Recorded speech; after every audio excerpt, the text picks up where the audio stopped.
अमरीकी सदर का पाकिस्तान का एटमी प्रोग्राम बेकायदा होने का इल्जाम।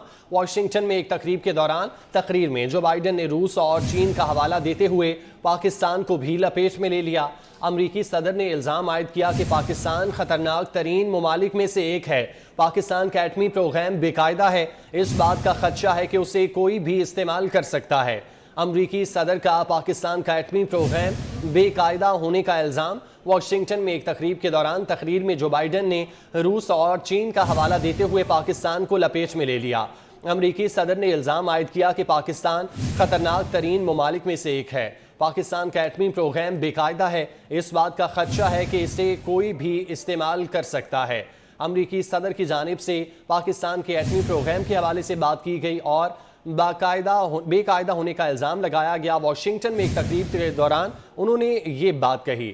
इसी मामले पर बात करते हैं। ब्रिगेडियर रिटायर्ड गजनफर अली साहब ने हमें ज्वाइन किया है। सर, बहुत शुक्रिया वक्त देने के लिए। अमरीकी सदर की जानिब से इल्ज़ाम आयद किया गया है और पाकिस्तान का एटमी प्रोग्राम बेकायदा होने का ये इल्ज़ाम है, क्या कहेंगे इस बयान पर? मैं इस बयान को एक हिजान अंगेजी या क्योंकि अमरीकी सदर की उम्र बहुत ज़्यादा 70-80 साल हो गई है और उनके जहन की इख्तरा और उनके जहन की जो गलत सोच है उससे तशरीह दे सकता हूँ। क्योंकि पाकिस्तान का जो एटमी प्रोग्राम है उसकी अगर आप उसकी तारीख में जाएं, दो चीज़ें हैं इसमें। एक एटमी प्रोग्राम इटसेल्फ, और एटमी प्रोग्राम में जब पाकिस्तान ने धमाका कर दिया और एक एटॉमिक कैपेबिलिटी हासिल कर ली तो उसके बाद उसकी दूसरी चीज़ आती है कि वो एसेट्स जो हमने बनाए हैं, जो मिसाइल टेक्नोलॉजी में आते हैं या एटमी प्रोग्राम के अंदर आते हैं, उनकी प्रोटेक्शन और उनकी सेफ्टी। और आपको पता है कि पूरी दुनिया ने पाकिस्तान के जो सिस्टम है जिसमें हमारा स्ट्रेटेजिक प्लान डिवीजन है और उसके अंदर इन चीज़ों को मैनेज किया जाता है, इन चीज़ों को सेफ रखा जाता है, उसकी तारीफ पूरी दुनिया ने मुख्तलिफ सेमिनार में, मुख्तलिफ कॉन्फ्रेंसेज में, मुख्तलिफ औकात पे की है। बल्कि यहाँ तक कहा गया है कि इंडिया को एडवाइस किया गया था कि पाकिस्तान का जो न्यूक्लियर एसेट्स की जो प्रोटेक्शन का इंतज़ाम है उससे सबक हासिल करें। और अल्हम्दुलिल्लाह आपने देखा आज तक जब से पाकिस्तान का एटमी प्रोग्राम चला था, एक तो वो एक्चुअल ब्लास्ट हुआ था, असल चीज़ तो उससे पहले इनिशिएट हो गई थी जुल्फ़िकार अली भुट्टो के ज़माने में, जब हमने कहूटा और जो है उसकी तंजीम बंदसाजी की थी और वहाँ पे फिर काम शुरू किया था। डॉक्टर अब्दुल करीम खान, अल्लाह उनको जन्नत नसीब करे, उन्होंने इस चीज़ को इनिशिएट किया था, भुट्टो साहब ने उनको बुलाया था। उस वक्त से लेके आज तक मैं आपसे क्लेम कर सकता हूँ कि पाकिस्तान के एक उन जगहों पे जहाँ पाकिस्तान के दूसरे एसेट जो है प्रोटेक्ट किए गए, रखे गए हैं, या उसके अलावा भी पाकिस्तान की कहीं से कोई न्यूक्लियर लीक नहीं हुई है, कोई एम्बैरसमेंट दुनिया के लिए नहीं हुई है। हालांकि अगर आप तारीख में जाएं और इंडिया को उठा के देखें तो वहाँ पे न्यूक्लियर लीक में एक ऐसा भी हुआ था कि पूरे का पूरा शहर था जो इफेक्ट हो गया था और वहाँ लोगों पे रेडिएशन इतनी हुई थी कि वहाँ पे हजारों लोग मर गए थे। अमेरिका के अंदर एक दफा ऐसा एसेट होता रह गया, एक जहाज लेके जा रहा था और उसके बस वो ये समझे कि वो पायलट की गलती क्यों ना होती या किसी गलती हो जाती तो बहुत बड़ा धमाका होता। अभी आपने देखा इंडिया के अंदर एक अभी इंक्वायरी हुई है जिसमें एक मिसाइल फायर किया गया और इंडिया का अपना हेलीकॉप्टर जो था। ठीक है गजनफर अली साहब, आप हमारे साथ मौजूद रहिएगा। आप ही की बात को आगे लेकर चलते हैं। जनरल रिटायर्ड तलत मसूद साहब ने हमें ज्वाइन किया है। तलत मसूद साहब, बहुत शुक्रिया वक्त देने के लिए। जिस तरह इंडिया की भी एग्जाम्पल दी गई है गजनफर अली साहब की जानिब से, आप इस बयान को कैसे देखते हैं? पाकिस्तान को सबसे ख़तरनाक तरीन मुल्क करार देना जो बाइडन की जानिब से और एटमी प्रोग्राम को बेकायदा होने का इल्ज़ाम लगाना, क्या कहेंगे आप? ये मेरे ख्याल में बिल्कुल नाइंसाफ़ी है और इससे जाहिर होता है कि इतना तासुब है पाकिस्तान के खिलाफ कि जो हक़ायक़, ज़मीनी हक़ायक़ हैं उसके बिल्कुल बरखिलाफ जो है ये स्टेटमेंट दी गई है। ये बयान जो है बिल्कुल नामुनासिब है और ऐसे वक्त पर जबकि हम समझ रहे थे कि अमेरिका और पाकिस्तान के ताल्लुकात में बेहतरी हो रही है और जो बयानात आपने देखा सेक्रेटरी ऑफ स्टेट वगैरह ने दिए थे उससे तो ऐसे लगता था जैसे कि पाकिस्तान और अमेरिका के ताल्लुकात बेहतर हो रहे हैं। लेकिन ये जो बयान आया है और ये बहुत ही मानीखेज बयान है, चूँकि प्रेसिडेंट बाइडन हिमसेल्फ उनकी जो स्टेटमेंट है, ये भी स्टेटमेंट उसमें आया है, तो मैं समझता हूँ कि इससे जाहिर होता है कि इनका तासुब इतना ज़्यादा है और इनका सारा मकसद ये है कि पाकिस्तान पर दबाव रखा जाए, पाकिस्तान को बदनाम किया जाए। पाकिस्तान का जो न्यूक्लियर प्रोग्राम है इनके लिए एक कांटा है और ये समझते हैं कि चीन से जो पाकिस्तान के गहरे स्ट्रेटेजिक ताल्लुकात हैं उसका इससे भी ताल्लुक है। इस वजह से भी और ख़ास तौर से पाकिस्तान ने जो एक न्यूट्रल सी पोजीशन ली है रूस और अमेरिका के झगड़ों में, और इस वक्त जिस किस्म का दबाव चीन पर अमेरिका डाल रहा है, इसकी सब ये पाकिस्तान के साथ का जो बयान है इसकी अक्कासी करता है। ठीक है, बहुत शुक्रिया जनरल रिटायर्ड तलत मसूद साहब आपके वक्त का। ब्रिगेडियर रिटायर्ड गजनफर अली साहब हमारे साथ मौजूद थे, आपका भी बहुत शुक्रिया। गुजरांवाला में प्रेस कॉन्फ्रेंस के दौरान खुर्रम दस्तगीर ने कहा, बैनुल अक़वामी एजेंसियां एक नहीं दर्जनों मरतबा पाकिस्तान के एटमी प्रोग्राम की महफूज होने की तस्दीक कर चुकी हैं। पाकिस्तान के जौहरी असासे और कमांड एंड कंट्रोल सिस्टम बिल्कुल महफूज है। अमरीकी सदर के बयान की कोई बुनियाद नहीं है। ने जो पाकिस्तान के बारे में शुकूक व शुबहात का इजहार किया है वो बिल्कुल गलत है और मेरी जो मालूमात हैं वो उस दौर से मुतल्लिका हैं जब आप सबकी दुआओं से मैं इस मुल्क का वज़ीर दिफा था। पाकिस्तान का जो एटमी डिटरेंट है उसको बैनुल-अक़वामी एजेंसियाँ एक दफ़ा नहीं दर्जनों दफ़ा तस्दीक कर चुकी हैं कि हमारा जो, और ये लफ्ज़ टेक्निकल है प्लीज़ इसको लिखिए, कमांड एंड कंट्रोल सिस्टम वो बिल्कुल महफूज है और पूरी तरह उसके ऊपर हर किस्म की जो प्रोटेक्शन होनी चाहिए बैनुल-अक़वामी तौर पर वो मौजूद है। तो अमरीकी सदर के बयान की कोई बुनियाद और मुकम्मल तौर पर बेबुनियाद ने जो पाकिस्तान के बारे में शुकूक व शुबहात का इजहार किया है वो बिल्कुल गलत है और मेरी जो मालूमात हैं वो उस दौर से मुतल्लिका हैं जब आप सबकी दुआओं से मैं इस मुल्क का वज़ीर दिफा था। पाकिस्तान का जो एटमी डिटरेंट है उसको बैनुल-अक़वामी एजेंसियाँ एक दफ़ा नहीं दर्जनों दफ़ा तस्दीक कर चुकी हैं कि हमारा जो, और ये लफ्ज़ टेक्निकल है प्लीज़ इसको लिखिए, कमांड एंड कंट्रोल सिस्टम वो बिल्कुल महफूज है और पूरी तरह उसके ऊपर हर किस्म की जो प्रोटेक्शन होनी चाहिए बैनुल-अक़वामी तौर पर वो मौजूद है। तो अमरीकी सदर के बयान की कोई बुनियाद और मुकम्मल तौर पर बेबुनियाद। खबरों का सिलसिला आगे बढ़ाएंगे। इमरान खान की एक बार फिर इस्टेब्लिशमेंट पर इल्ज़ाम तराशियां। पहले इस्टेब्लिशमेंट की तारीफें करते थे, अब लबुलहजा और अल्फाज बदल गए। कराची जलसे में बोले, इस्टेब्लिशमेंट ने मुल्क को दुश्मनों से ज्यादा नुकसान पहुंचाया। इस्टेब्लिशमेंट ने साजिश की, तारीख नहीं भूलेगी। आपने कौम पर जुल्म किया, कौम नहीं भूलेगी। जिन लोगों ने इनको हमारे ऊपर मुसल्लत किया, आज सारी कौम सवाल पूछ रही है कि जो आपने साजिश करके इन चोरों को हमारे ऊपर बिठाया, तारीख, इस मुल्क की तारीख आपको नहीं भूलेगी। ये कौम आपको नहीं भूलेगी जो आपने जुल्म किया इस कौम के साथ। दुश्मन भी ना के, दुश्मन भी वो नुकसान नहीं पहुंचा सकता था पाकिस्तान का जो इन चोरों को हमारे ऊपर मुसल्लत कर नुकसान पहुंचाया। इसी मामले पर बात करते हैं। सीनियर तज्जियाकार सलीम बुखारी साहब और नवीद चौधरी साहब ने हमें ज्वाइन किया है। बहुत शुक्रिया आप दोनों का। बुखारी साहब कहिएगा, इमरान खान हुकूमत में थे तो इस्टेब्लिशमेंट बहुत अच्छी थी, अब ना जज्बों में गर्मी है ना लफ्जों में नरमी, ये 6 माह में ऐसा क्या हो गया? पहले भी अर्ज कर चुका हूँ एक मरतबा और फिर दोबारा कह रहा हूँ अपनी बात को कि एक एहसान किसी का हो जो हज़रत अली का कौल है कि जिस पर एहसान करें उसके शर से डरें, यही एस्टेब्लिशमेंट जो है वो इसका बायस थी कि इमरान खान साहब कभी ख्वाब भी नहीं देख सकते थे इक़्तिदार में आने का। इसी एस्टेब्लिशमेंट की बैसाखियों को इस्तेमाल करके वो ईवान इक़्तिदार तक पहुंचे और अब उन्हीं को आंखें दिखा रहे हैं। जो इसमें 2 बड़ी खराबियां हैं वो ये कि एक तो ये किसके एजेंडे पर काम कर रहे हैं, पाकिस्तान की मुसल्लह अफवाज को बदनाम करके दुनिया के जो हमारे दुश्मन हैं, चाहे हिंदुस्तान है, चाहे इजराइल है, उनके पाकिस्तान की फौज के बारे में इस तरह के बयानात तो हमें समझ में आते हैं, लेकिन ये खान साहब जो हैं ये क्या एजेंडा लेकर आए हैं, क्या आप करना चाहते हैं, ये हमारी समझ से बिल्कुल बालातर है।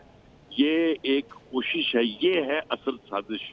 जिस साजिश का वो ढिंढोरा पीट रहे हैं वो तो पता नहीं थी या नहीं थी, लेकिन ये यकीनी तौर पर एक साजिश है कि पाकिस्तान की मुसल्लह अफवाज जो पाकिस्तान की यानी दिफा की जिम्मेदार हैं, कस्टोडियन है पाकिस्तान की आइडियोलॉजी की, जो कस्टोडियन है पाकिस्तान के न्यूक्लियर प्रोग्राम की, उनको इस तरीके से पब्लिक रैलीज के बीच में इतने संगीन इल्जामात लगाने से क्या हासिल करना चाहते हैं इमरान खान साहब, वो हमारी समझ से बिल्कुल बालातर है। ये इमरान खान साहब ने जिस एजेंडे पर अब काम शुरू किया है ये इन्हें कहीं का नहीं रखेगा। उन्हें पता नहीं क्यों इसका अंदाजा नहीं है, वो डेस्परेट हो रहे हैं और सदर अरबी ने खुद इसकी तस्दीक की है कि वो इक़्तिदार से निकलने के बाद बहुत डेस्परेट थे। ये डेस्परेशन जो है, अगर पाकिस्तान के कौमी मुफाद को नुकसान पहुंचाना चाहती है तो फिर दुश्मन कोई बाहर नहीं है, तो फिर दुश्मन हमें पाकिस्तान के अंदर ढूंढना पड़ेगा। मैं समझता हूँ कि ये जितने गैर जिम्मेदाराना बयानात वो दे रहे हैं और हफ कर रहे हैं जिसके बारे में, एक लफ्ज का उनको हिसाब देना पड़ना है, एक लफ्ज का हिसाब देना होगा। हमारे साथ रहिएगा। नवीद चौधरी साहब, इमरान खान ने कल सहाफ़ियों से कहा कि पहले इस्टेब्लिशमेंट साथ थी, हुकूमत के आखिरी 4 माह में इस्टेब्लिशमेंट बदल गई। इस्टेब्लिशमेंट के साथ होने या ना होने में इमरान खान का अपना तो भी कोई किरदार होगा ना, इस पर रोशनी डालिएगा। एस्टेब्लिशमेंट ही इनको लाई, और जिस तरीके से 2011 के बाद से इमरान खान को सपोर्ट किया गया, उससे तो पूरी दुनिया हैरान बल्कि शिश्तर थी कि हो क्या रहा है। इदारों को बेदरेक तरीके से इस्तेमाल किया गया, सुप्रीम कोर्ट को एक टूल बना दिया गया इमरान खान के लिए। नैब और FIA और बाकी एंटी करप्शन और मीडिया, ये तो बड़ी मामूली चीजें थी। आपने देखा जज किस तरह से चढ़ के आते थे उनकी मदद के लिए, सुधार एस्टेब्लिशमेंट ही करा रही थी ना। उसके बाद अभी भी स्पेस एस्टेब्लिशमेंट दे रही है इमरान खान। मैं यकीन से कह सकता हूँ आज भी कोई इशू नहीं है। एस्टेब्लिशमेंट अगर फैसला कर ले कि इमरान खान को कानून के दायरे में लाना है तो गेम 3-4 दिन की है सिर्फ, लेकिन शायद वो इनके लिए भी एक रोल मुख्तस किया गया है कि इस हद तक किसको जाने देना है। ये लगा बात है कि एस्टेब्लिशमेंट खुद अंदाजा नहीं कर पा रही कि इनके ऐसे बयान का नुकसान कितना हो रहा है। और एस्टेब्लिशमेंट ने तो सिर्फ ये किया कि जब उन्होंने देखा कि हमारा लाडला, जिसे हमने 22 साल मुकम्मल एक कवर दिया, फिर मेहनत की, इसका इमेज बनाया, वो बंदा मॉरली भी करप्ट था, वो बंदा फाइनेंशियली भी करप्ट था, उस बंदे पर फौजदारी मुकदमात भी थे, वो सारे उसके लिए खत्म कर दिए गए।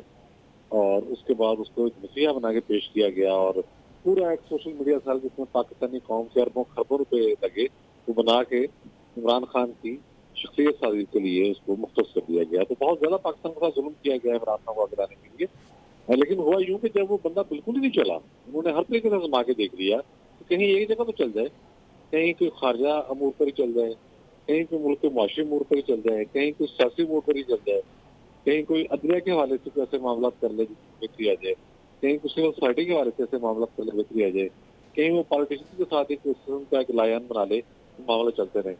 जब एस्टेब्लिशमेंट ने देखा कि इसके साथ तो हम भी डूब रहे हैं, हमारा हाल ये हो गया है जिस तरह 2020 में PDM की तेरी गुड़ी थी, अगर उसको पीपल्स पार्टी रीजन से ना निकलती वो तो ले लेंगे थे सब। तो वो एस्टेब्लिशमेंट को नजर आना शुरू हो गया था कि अब हम भी इसके साथ डूबेंगे, ये बहुत ही बड़ा खतरा हमारे लिए बन गया। तो वो सिर्फ न्यूट्रल हो गए। ठीक है, बहुत शुक्रिया आपका। सलीम बुखारी साहब हमारे साथ मौजूद थे, नवीद चौधरी साहब मौजूद थे, आप दोनों का बहुत शुक्रिया। कराची में NA 237 पर ज़िमनी इंतखाबात कल होंगे। ज़िला इलेक्शन ऑफिस से सामान की तरसील जारी है। पोलिंग सामान लेने के लिए 196 पोलिंग स्टेशन का अमला पहुंच चुका है, जबकि दूसरी जानिब मुल्तान के हल्का NA 157 का ज़िमनी इलेक्शन कमीशन की जानिब से पोलिंग के सामान की तरसील का अमल जारी है। कराची में NA 237 पर ज़िमनी इंतखाबात कल होंगे। ज़िला इलेक्शन ऑफिस से सामान की तरसील जारी है। इसी मामले पर बात करने के लिए हमारे साथ कराची से आजिज़ जमाली मौजूद हैं, जबकि मुल्तान से जुनेद अनवर हमें ज्वाइन करेंगे। सबसे पहले रुख करते हैं आजिज़ जमाली का। आजिज़ बताइएगा, कल ज़िमनी इलेक्शन होने जा रहे हैं, तैयारियां कहां तक पहुंची हैं? जी इस वक्त मैं मौजूद हूँ NA 237 237 के हल्के के उस रिटर्निंग ऑफिसर के दफ्तर के बाहर, जहाँ पे इस वक्त पोलिंग अमले को तमाम ज़रूरी सामान फराहम किया जा रहा है, जिसमें बैलेट बॉक्स हैं, बैलेट पेपर्स हैं, स्याही है और जो तमाम सामान जो कल यहाँ होने वाले पोलिंग में इस्तेमाल होगा वो यहाँ तमाम पोलिंग स्टेशंस के जो प्रिजाइडिंग अफसरान हैं, असिस्टेंट प्रिजाइडिंग अफसरान हैं, पोलिंग अफसरान हैं, उनको फराहम किया जा रहा है। ये जो हल्का है ये मलीर का है, NA 237। इसमें 1,94,000 से ज़ायद वोटर्स हैं और यहाँ पे प्रिजाइडिंग अफसरान और असिस्टेंट प्रिजाइडिंग अफसरान का 1500 से ज़ायद तादाद है, वो सब के सब यहाँ पे इस वक्त मौजूद हैं। यहाँ पे हमारी थोड़ी देर कबल बात हुई थी जॉइंट इलेक्शन असगर सियाल से, उनके बकौल के यहाँ 99% जो पोलिंग स्टेशंस हैं वो हसास और इंतहाई हसास हैं, और जो इंतहाई हसास पोलिंग स्टेशंस हैं उनमें रेंजर्स और बाज़ मकामात पर पाक फ़ौज को भी तैनात किया जाएगा, जबकि जो हसास पोलिंग स्टेशंस हैं उनकी सिक्योरिटी का इंतज़ाम पुलिस के हवाले होगा।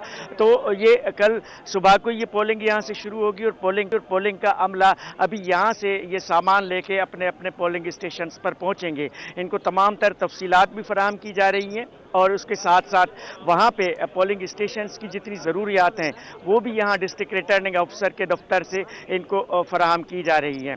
लेकिन इसमें अहम बात ये भी है कि 194 पोलिंग स्टेशंस हैं कुल यहाँ पे, और हर पोलिंग स्टेशंस पे कहीं 4 पोलिंग बूथ हैं तो कहीं 8 और कहीं 2 पोलिंग। ठीक है आजीज, आप हमारे साथ मौजूद रहिएगा। फैसलाबाद से अब्दुल रहमान ने भी हमें ज्वाइन कर लिया है, उनसे भी बात करेंगे। पहले मुल्तान का रुख करते हैं जहां पर जुनेद अनवर मौजूद हैं। जुनेद, बताइएगा कितने वोटर्स हैं, सिक्योरिटी के क्या इंतजाम किए गए हैं, क्या तमाम सामान पहुंचा दिया गया है?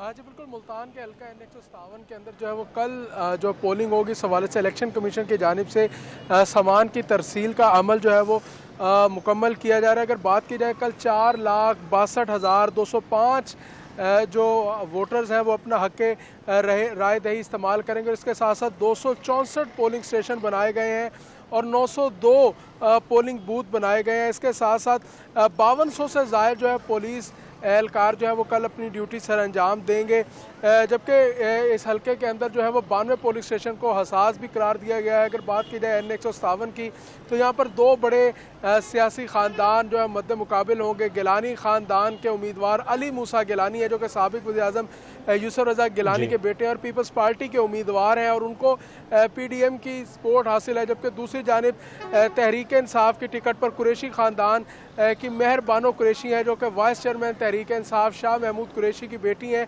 और पहली दफ़ा वो NA 157 में इलेक्शन लड़ रही हैं। पहली दफ़ा वो इलेक्शन लड़ रही हैं। हमारे साथ जुनेद मौजूद रहिएगा। फैसलाबाद का रुख करते हैं जहां पर अब्दुल रहमान मौजूद हैं।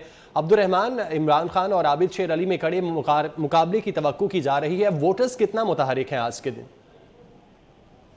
जब बात करें फैसलाबाद में कड़ा मुकाबला देखने में नजर आएगा। इमरान खान पहली बार इंतखाब लड़ रहे हैं तो यहाँ पर मजबूत आबिद शेर अली मुकाबला कर रहे हैं जो इससे पहले यहाँ पर 3 मरतबा जीत चुके हैं और 2018 में मामूली मार्जिन से आ रहे थे। तो यहाँ पर टर्नओवर खासा बेहतर रहने की तवक्को है क्योंकि ये आम ज़िमनी इंतखाबा अब नहीं रहा कि जिस तरह से 20 से 30% टर्नओवर रहता था। यहाँ पर उम्मीदवारों को लंबी कैंपेन चलाने का मौका मिला और उसके बाद मौका मिला है वोटर्स को चार्ज करने का, यहाँ पर वोटर्स को मुतहरिक करने का। फिर ये शहरी हल्का है और यहाँ पर शहरी हल्के में जो टर्नओवर खासा बेहतर रहने की तवक्को है। इतवार का दिन है, छुट्टी भी होगी तो यहाँ पर उम्मीद की जा रही है कि वोटर्स ज़्यादा से ज़्यादा जो मुतहरिक किए गए दोनों पार्टीज़ की जानब से, क्योंकि एक जानब इमरान खान ने यहाँ पर जलसा भी किया तो फ़ारूक हबीब जो यहाँ पर साबिक़ MNA मिनिस्टर रहे हैं वो भी मुसलसल अपनी कैंपेन चलाते रहे, तो दूसरी जानब आबिद शेर अली भी मुसलसल अपनी कैंपेन चलाते रहे। तो यहाँ पर एक कड़े मुकाबले की तवक्को है जहाँ पर 5,05,000 वोटर्स हक़ राय दही इस्तेमाल कड़े मुकाबले की तवक्को की जा रही है। अब्दुल रहमान बहुत शुक्रिया। जुनेद और आजिज़ हमारे साथ मौजूद थे, आपका भी बहुत शुक्रिया। साबिक़ वज़ीर-ए-आज़म नवाज शरीफ का आसिफ अली जरदारी से टेलीफोनिक रब्ता हुआ है। नवाज शरीफ ने साबिक़ सदर आसिफ अली जरदारी से उनकी सेहत के बारे में दरियाफ्त किया। ज़राए का कहना है दोनों रहनुमाओं ने मुल्क की सियासी सूरत हाल पर तबादला ख्याल किया। तफसीलात अवैस कियानी से जानते हैं। अवैस, मज़ीद किन उमूर पर बातचीत हुई? जो मोतबर ज़राए वो बता रहे हैं कि साबिक़ वज़ीर-ए-आज़म नवाज शरीफ ने साबिक़ सदर आसिफ अली जरदारी को टेलीफोन किया है और साबिक़ सदर आसिफ अली जरदारी की खैरियत दरियाफ्त की है जो ट्रीटमेंट हुआ है उस हवाले से बातचीत हुई है, और उसके साथ जो है सियासी अमूर पर दोनों रहनुमाओं की जो है वो तबादला ख्याल हुआ है। ज़िमनी इंतखाबात जो कल होने जा रहे हैं उस बारे में भी मशावरत हुई है और एक चीज़ डिस्कशन हुई है। उसके बाद साबिक सदर ने मरीम नवाज, शहबाज शरीफ, हमजा शहबाज की जो बरियत पर भी मुबारकबाद दी है।